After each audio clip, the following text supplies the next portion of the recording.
Bonjour les amis, dernière ligne droite avant notre voyage au Pérou, notre parcours initiatique en terre Inca. Il nous reste une semaine dans l'idéal pour clôturer. Il peut y avoir peut-être des inscriptions un peu tardives, mais quand on va commencer les réservations sur les différents sites et auprès des différents transports, c'est vraiment important que vous puissiez faire votre inscription assez rapidement. Et donc, on s'est dit que ce serait chouette quand même de pouvoir faire un petit tirage de cartes parce que finalement, on a parlé de plein de choses, mais c'est intéressant de voir un petit peu qu'est-ce que ça va vous apporter à vous.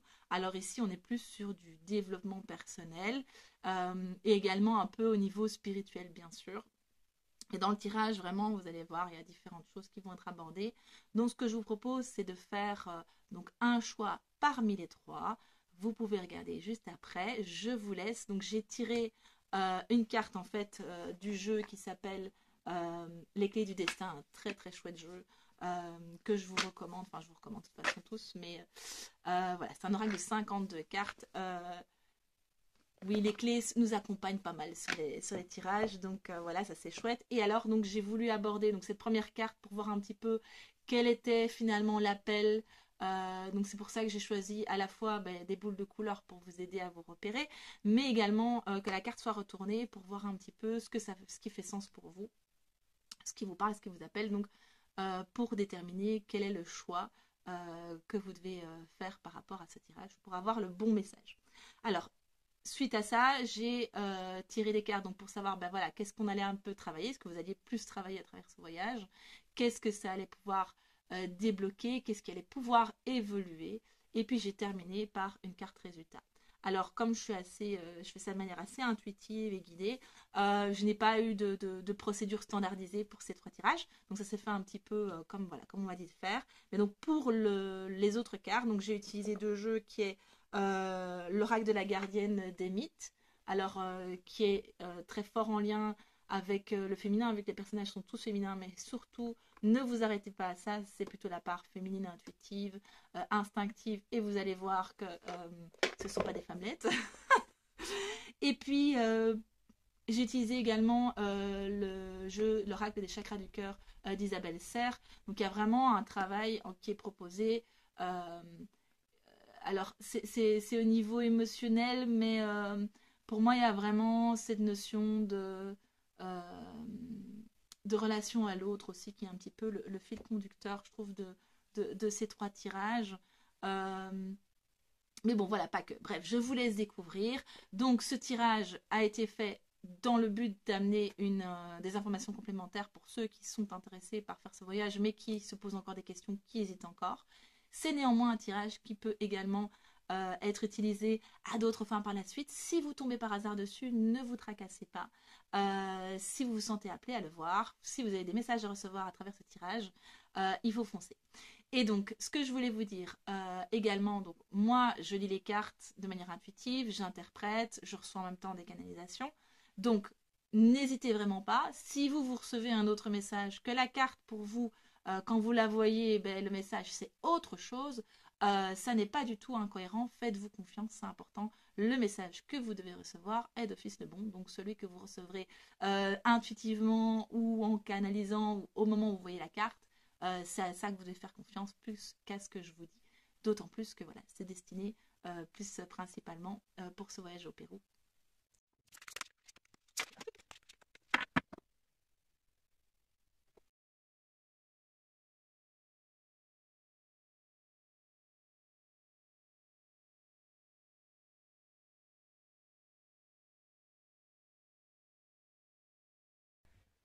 Alors, bienvenue à toi pour le choix numéro un. Donc ici, l'idée c'est de voir quelles sont les choses que tu vas être amené à travailler. Et ici, j'ai déjà en fait deux cartes qui sortent.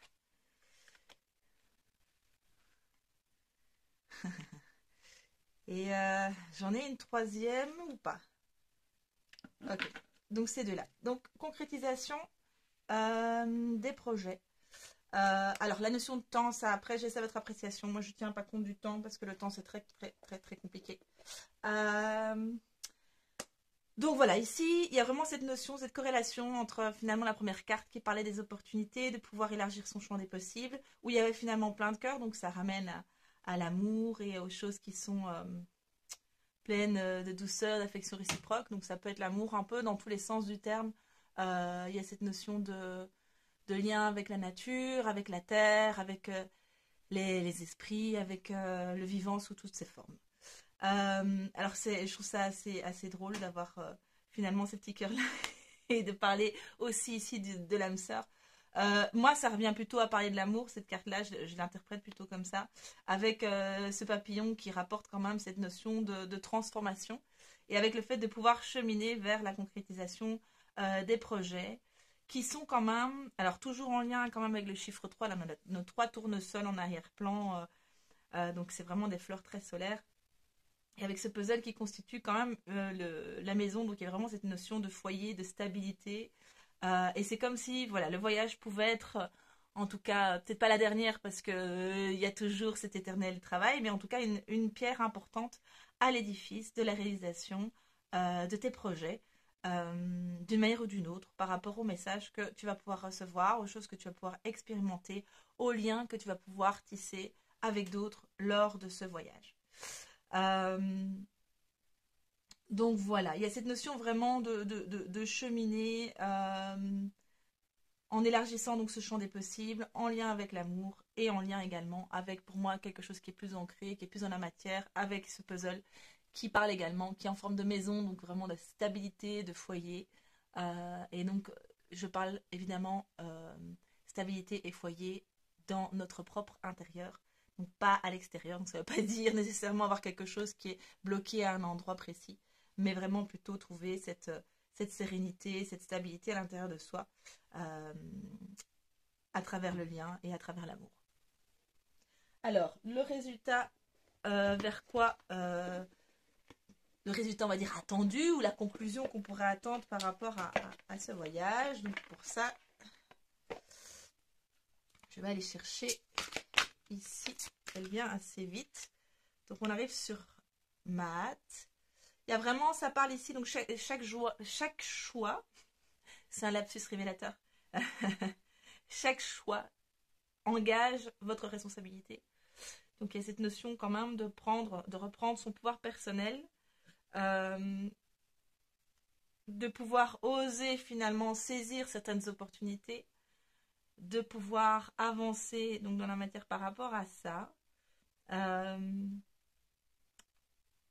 Et finalement, le fait qu'on puisse mettre cette dernière pièce au puzzle n'est possible que parce qu'on a déjà créé, rassemblé déjà les pièces précédentes. Donc vraiment cette notion de pouvoir en fait mettre cette pierre importante, en tout cas à l'édifice de notre cheminement, mais vraiment en lien avec le fait de savoir ce qu'on veut et d'être conscient de ce qu'on a envie d'expérimenter dans la matière. Donc c'est-à-dire qu'on a cette notion d'opportunité, du nombre de choix qui sont devant nous, et on fait un choix réel parce qu'on a cette conscience-là. Et il y a vraiment cette notion-là, je trouve, qui vient avec cette carte-là. On a le petit papillon qui revient, donc qui ramène quand même cette notion de transformation. Il y a quand même ces fleurs. Je pense que la joie, le lapsus n'est pas anodin. Il y a cette notion de joie. Et puis il y a le chiffre 14 aussi qui me parle quand même de tempérance ou c'est une modération. Il y a une notion de douceur. C'est pas quelque chose de violent ou de brutal. C'est vraiment quelque chose qui vient s'inscrire dans... je prends un peu en compte les différentes possibilités, mes différents besoins, parce que dans les opportunités qu'on peut avoir, évidemment, certaines choses vont pouvoir répondre à certains de nos besoins et vont peut-être se mettre en porte-à-faux, par exemple, par rapport à d'autres besoins que l'on pourrait ressentir, ou des conditionnements, ou des obligations familiales. Donc voilà, il y a vraiment cette notion de pouvoir le faire en douceur et de pouvoir, à travers cet élargissement du champ des possibles, pouvoir envisager des solutions qui ne sont pas forcément standards ou normales ou ce que font les gens d'habitude, mais qui nous permettent de ménager la chèvre et le chou, n'est-ce pas, qui nous permettent en fait de pouvoir faire ce que l'on souhaite vraiment en prenant en compte finalement toutes ces parts de soi et puis peut-être les personnes concernées par les projets que nous souhaitons concrétiser. Voilà, j'espère que ce choix vous aura parlé. N'hésitez pas à liker, commenter, partager éventuellement. Et si vous avez envie de nous rejoindre pour notre voyage au Pérou, n'hésitez pas, contactez-nous. Nous sommes prêts à vous répondre. Je vous rappelle qu'il reste une semaine pour l'inscription, donc c'est maintenant. À bientôt!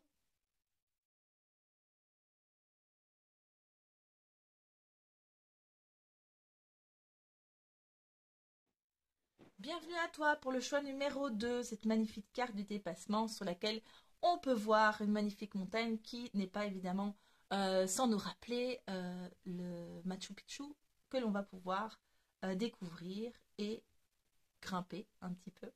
Alors bien sûr, un voyage implique souvent une certaine sortie de sa zone de confort. Ici, on va être quand même sur un autre continent, en contact avec une autre culture, avec d'autres langues, mais dans un contexte qui est aussi un contexte sécure grâce à la présence de Laurence et de Yaku. Donc ça, c'est vraiment chouette, qui nous prépare, qui nous concocte un petit voyage avec des étapes, avec déjà certaines choses qui sont préorganisées. Donc finalement, euh, une aventure, on va dire, qui est cadrée, mais effectivement, on va être amené à sortir de notre zone de confort, sortir de nos habitudes, aller peut-être un peu plus loin dans le fait d'expérimenter certaines conditions que je qualifierais plus extrêmes, comme le fait voilà, d'aller sur le Machu Picchu, d'avoir un peu moins d'oxygène là-bas en haut, déjà à Cusco. Donc ça va impacter évidemment notre corps et notre expérience d'une manière particulière. Alors, qu'est-ce que ça va nous amener à travailler? Alors, je vais faire l'inverse ici. J'entends qu'il faut que je fasse, en tout cas que j'aille sortir une carte de l'autre jeu que j'avais prévu. Donc, je sors. Ah, ben tiens, c'est marrant. C'est les mêmes cartes qui sortent. Ok, très bien. Donc, on est vraiment ici sur cette notion de pouvoir personnel, mais encore poussé un peu plus loin. Chaque choix engage notre responsabilité et reprenez votre pouvoir au féminin. On a vraiment ici une magnifique guerrière bien armée et qui finalement est assez dévêtue face à la neige et au froid. Et donc c'est hyper intéressant cette notion de pouvoir finalement générer sa propre chaleur dans un environnement qui pourrait paraître froid et hostile. Et c'est pas un problème. Donc voilà, ici pour cette guerrière, pour la guerrière Athéna, évidemment, c'est pas un problème. Alors il y a cette notion aussi de sagesse, vraiment, le déesse Athéna, c'est de la guerre, mais également de la sagesse. Euh, et donc ça, c'est vraiment cette notion aussi de euh, le fait de pouvoir avoir expérimenté les extrêmes et de pouvoir avoir pu nous dépasser nous-mêmes, nous permet d'avoir aussi la possibilité de faire des choix où la peur n'est plus dans l'équation. Ou si elle est dans l'équation, on est conscient de sa présence.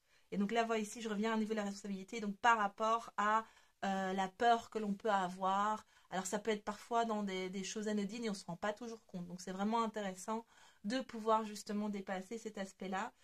Moi qui suis une grande frileuse, par exemple, je me dis, oh là là, j'aurais très froid à sa place. Et donc, c'est vraiment un challenge et c'est très intéressant d'aller travailler justement euh, nos propres ressources pour pouvoir revenir à la manière dont on peut subvenir nous-mêmes à nos propres besoins et puis aller chercher à l'extérieur ou être en attente de quelque chose qui se passe à l'extérieur et à ce moment-là, de pouvoir faire des choix en conscience et aussi avec alors la force dans le sens où euh, un positionnement clair, ne pas être dans la peur, en fait, c'est cette notion de force qui est naturelle, mais qui vient pas nécessairement être dans la confrontation. En fait, c'est là, et on accepte que ce soit là.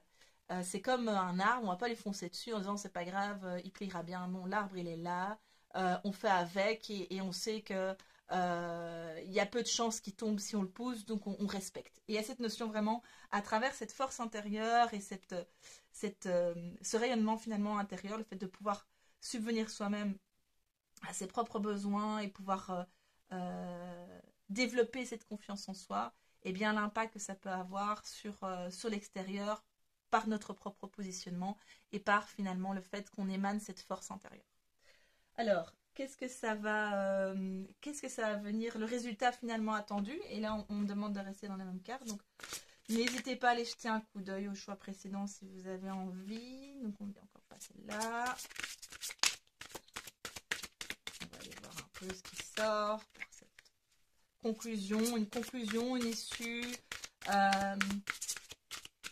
que le résultat, on va dire, du fait d'avoir pu aborder les choses de cette manière-là, on revient toujours à notre pouvoir personnel. Hein.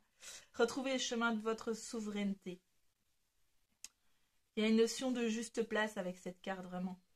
C'est vraiment... oui.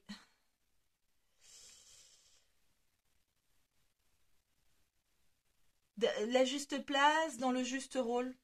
De ne plus...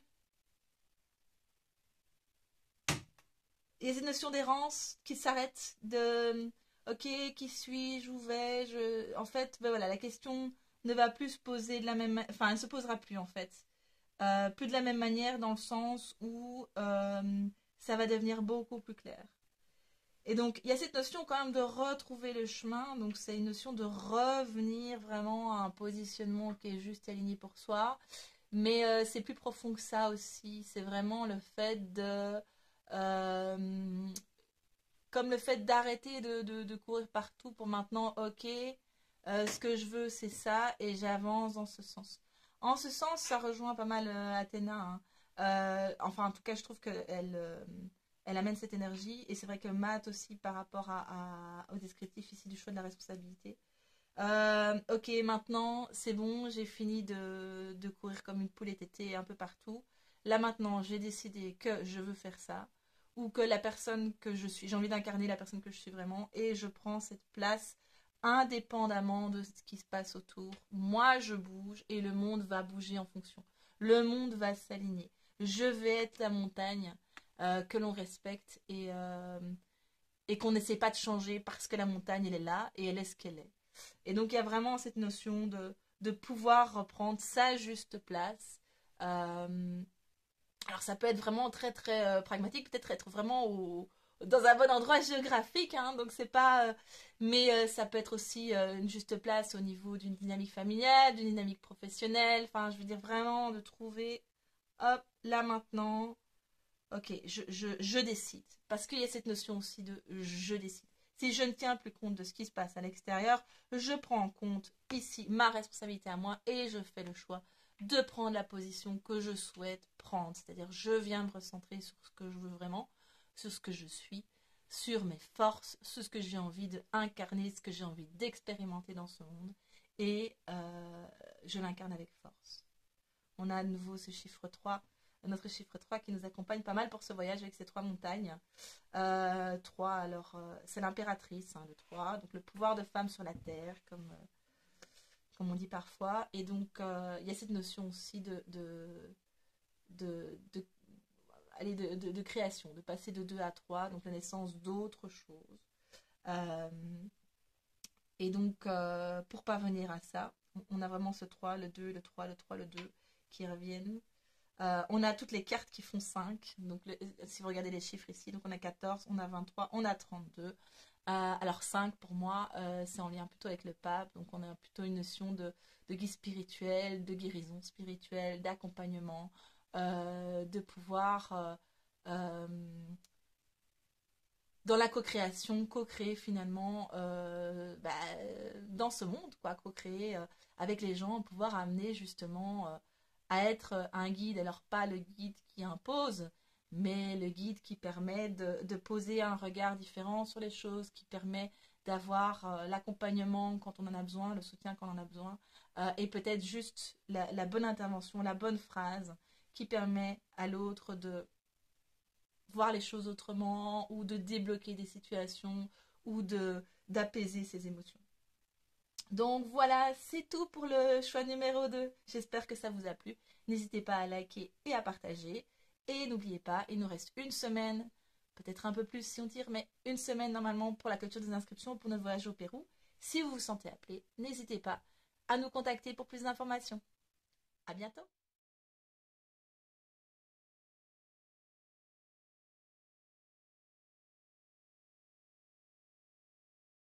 Bienvenue à toi, groupe 3. Si tu as choisi la boule verte ou la carte de l'échange, les mots ont un pouvoir, oui, la parole, l'écriture, la voix, tout ça, c'est quelque chose qui a un impact sur nous-mêmes, déjà pour commencer. Les mots qu'on se dit à soi-même, à l'intérieur, mais également les mots qu'on peut dire aux autres et notre manière de penser face à l'autre, et puis l'aspect évidemment vibratoire au niveau du son de la voix. La voix n'est pas la même selon la personne à qui on s'adresse, enfin voilà, ce genre de choses. D'ailleurs, je suis un petit peu à bout de souffle, là. Il y a quelque chose qui se passe au niveau... oser un peu au niveau dégagé, au niveau respiratoire.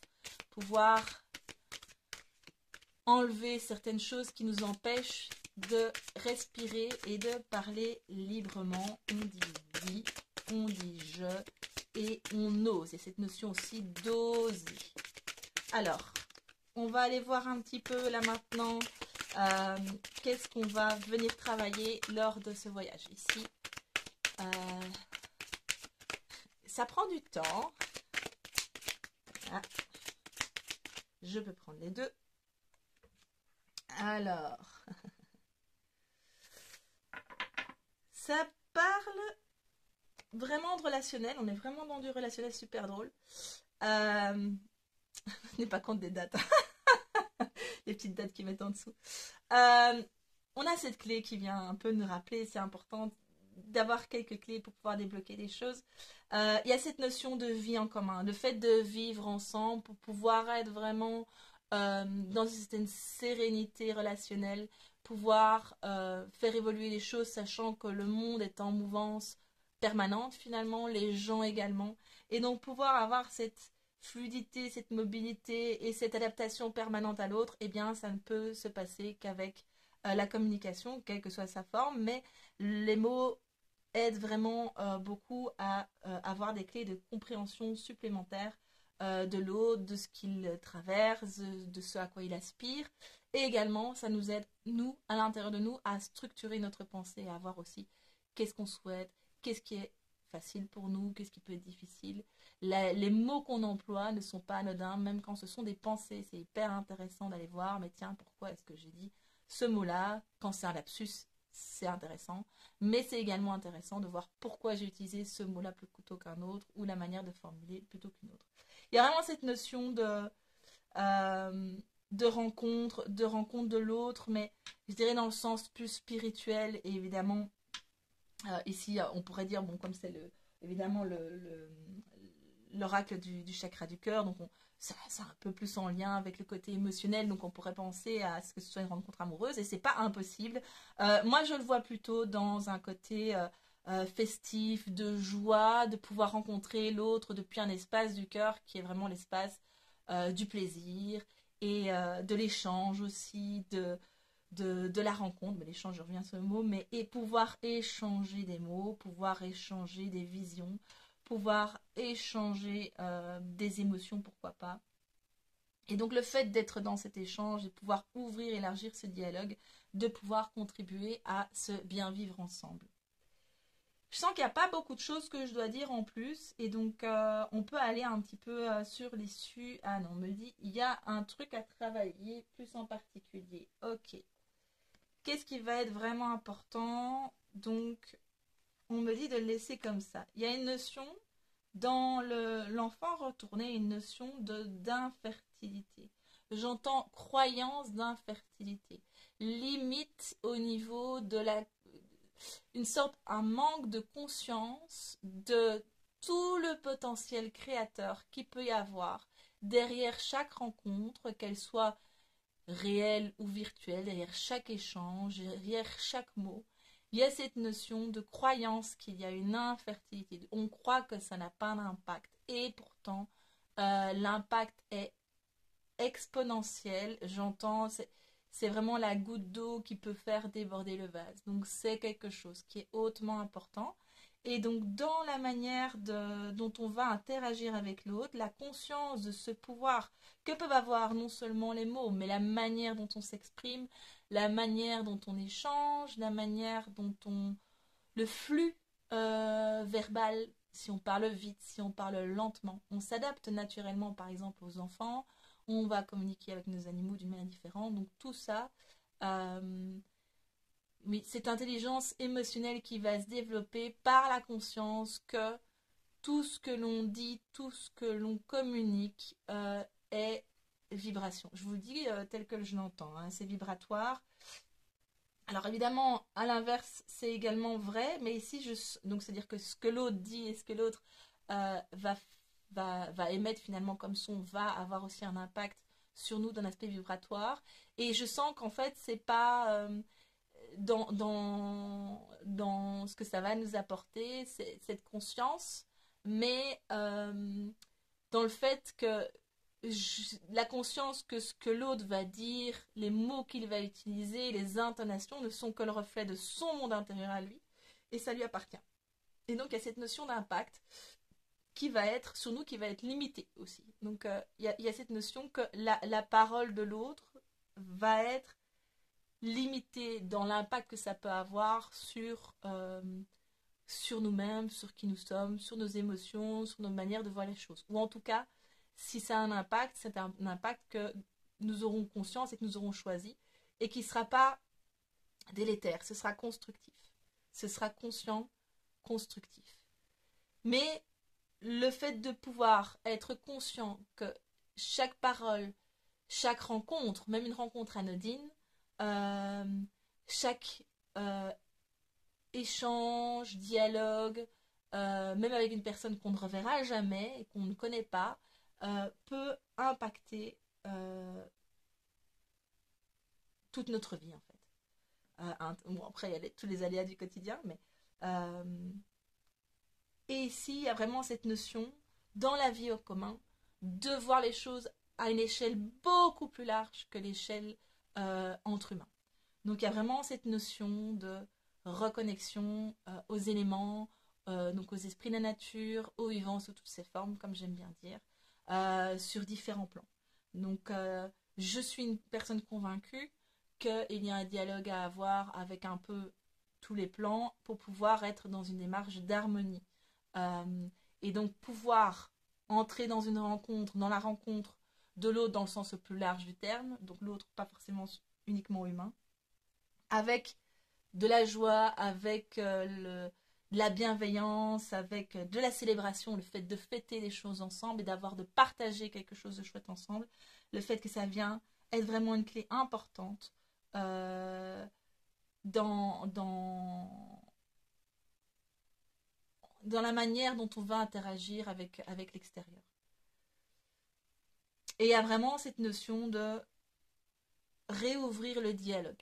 Réouvrir le dialogue. Dialogue, ça veut dire que si je suis prête à te rencontrer, tu peux également communiquer avec moi. Si je suis prêt à entendre ta vérité, si je suis prêt à te reconnaître comme étant faisant partie de mon monde, de mon univers, eh bien alors tu as un espace où tu peux venir communiquer avec moi. Et donc il y a cette notion dans l'échange, non seulement d'expression, mais également de réception de messages.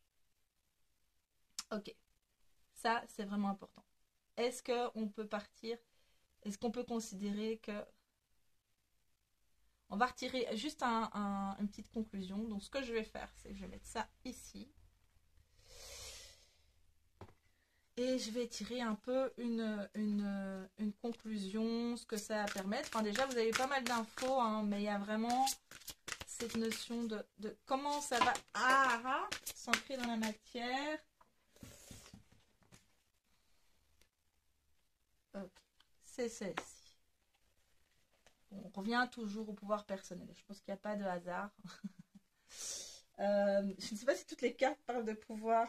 C'est très très drôle parce que si vous avez l'occasion d'aller voir le jeu, vous verrez cette notion de pouvoir qui est finalement commun à tous les tirages. C'est vraiment cette souveraineté, pouvoir personnel. Donc c'est très très drôle. On a un magnifique cheval blanc. Il y a une notion également, je trouve, alors là, le cheval, il ne court pas, mais la notion de pouvoir aller plus vite aussi. La notion de pouvoir aller plus vite, de ne pas y aller seul, de pouvoir trouver l'aide dont on a besoin. Voilà, dans l'échange, mais ici, elle n'est pas seule.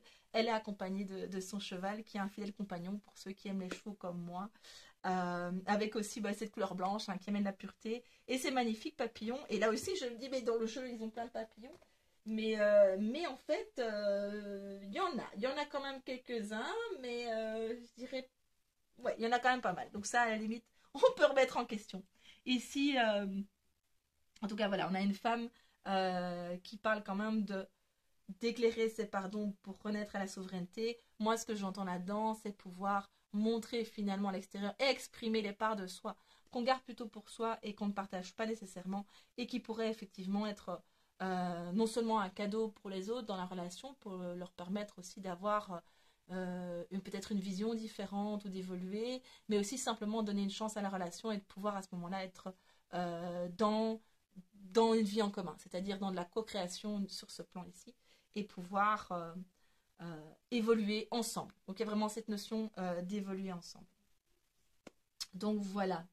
Euh, oui, je vous donne comme ça l'info, mais le 25 de plus que 5 égale 7. Donc le 7, c'est le chariot. Le chariot, c'est assez drôle parce que c'est une carte où en fait on voit deux chevaux qui ont des couleurs différentes et qui ne vont pas forcément dans le même sens. Mais l'idée, c'est qu'une fois ils se mettent d'accord, on peut avancer. Le chariot, il y a quand même cette énergie d'action, de mouvement, de pouvoir avancer plus rapidement aussi. Euh, donc voilà, ça c'est un petit peu la conclusion. Vous repartirez avec une équipe, on va dire renforcée, autour de vous, quel que soit ce que vous souhaitez accomplir. Donc voilà, si ce tirage vous a plu, n'hésitez pas à liker et à partager. Je vous rappelle que pour notre voyage au Pérou, il reste une semaine pour réserver, pour qu'on puisse, parce qu'on va déjà commencer les réservations. Après, s'il y a une inscription tardive, il y a sûrement moyen de s'arranger. N'hésitez pas à contacter Laurence d'Harmonie Matricielle pour plus d'informations. Au plaisir de vous voir. À bientôt.